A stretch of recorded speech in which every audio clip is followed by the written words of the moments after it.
Pagbasa mula sa aklat ni Propeta Isayas. Ang sabi ng Panginoon sa kanyang bayan, ayon sa katarungan at laging matuwid ang inyong gagawin, ang pagliligtas ko'y di na magluluwat, ito ay darating. Ito'y mahahayag sa inyong paningin. Ito naman ang sabi ng Panginoon sa mga dating dayuhan na ngayoy kabilang na sa kanyang bayan, buong pusong naglilingkod sa kanya, nangingilin sa araw ng pamamahinga at matapat na nag-iingat sa kanyang tipan. Dadalhin ko kayo sa Sion, sa aking banal na bundok. Ipadarama ko sa inyo ang kagalakan sa aking templo.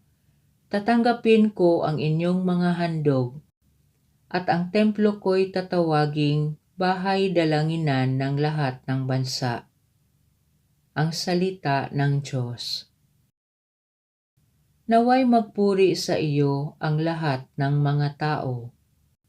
O Diyos, pagpalain kami at kahabagan, kami Panginooy iyong kaawaan, upang sa daigdig mabatid ng lahat ang iyong kalooban at ang pagliligtas. Naway magpuri sa iyo ang lahat ng mga tao. Naway purihin ka ng mga nilikha, pagkat matuwid kang humatol sa madla. Ikaw ang patnubay ng lahat ng bansa.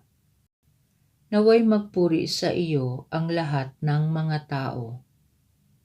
Purihin ka nawa ng lahat ng tao.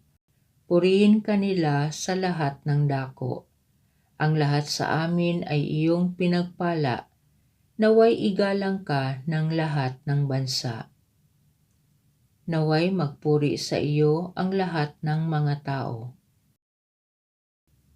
Pagbasa mula sa sulat ni Apostol San Pablo sa mga taga-Roma. Mga kapatid, ito naman ang sasabihin ko sa inyo, mga hintil. Yamang ako'y apostol ninyo, pinangangatawanan ko ang aking ministeryo upang mangimbulo ang mga kababayan ko at sa gayoy maligtas ang ilan sa kanila. Kung naging daan ng pakikipagkasundo ng sanlibutan sa Diyos ang pagkakatakwil sa kanila, ang muling pagtanggap sa kanila'y para na ring pagbibigay buhay sa patay. Ang Diyos ay hindi nagbabago ng isip tungkol sa kanyang mga kaloob at pagtawag. Dati masuwayin kayo sa Diyos, ngunit ngayoy kinahahabagan sa panahon ng pagsuway ng mga Hudyo.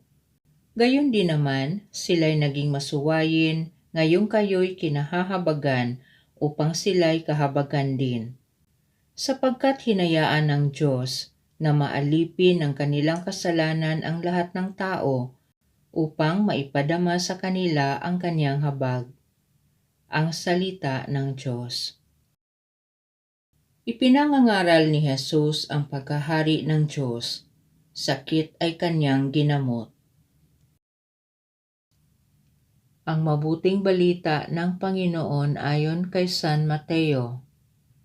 Noong panahong iyon, si Jesus ay nagpunta sa lupaing malapit sa Tiro at Sidon. Lumapit sa kanya ang isang Kananeyang naninirahan doon at malakas na sinabi, Panginoon, anak ni David, mahabag po kayo sa akin. Ang anak kong babae ay inaalihan ng demonyo at masyadong pinahihirapan. Ngunit gaputok may di tumugon si Jesus. At lumapit ang kanyang mga alagad at sinabi sa kaniya, Pagbigyan na nga po ninyo at nang umalis, siya'y nag-iingay at susunod-sunod sa atin. Sumagot si Jesus, Sa mga tupang naliligaw ng sambahayan ng Israel lamang ako sinugo. Ngunit lumapit sa kanya ang babae, lumuhod sa harapan at ang sabi, Tulungan po ninyo ako, Panginoon.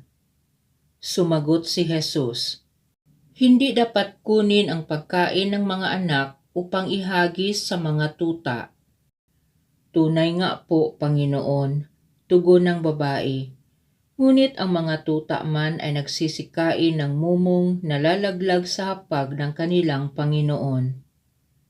Kaya't sinabi sa kanya ni Jesus, "Napakalaki ng iyong pananalig. Mangyayari ang hinihiling mo." At noon din ay gumaling ang kanyang anak. Ang mabuting balita ng Panginoon.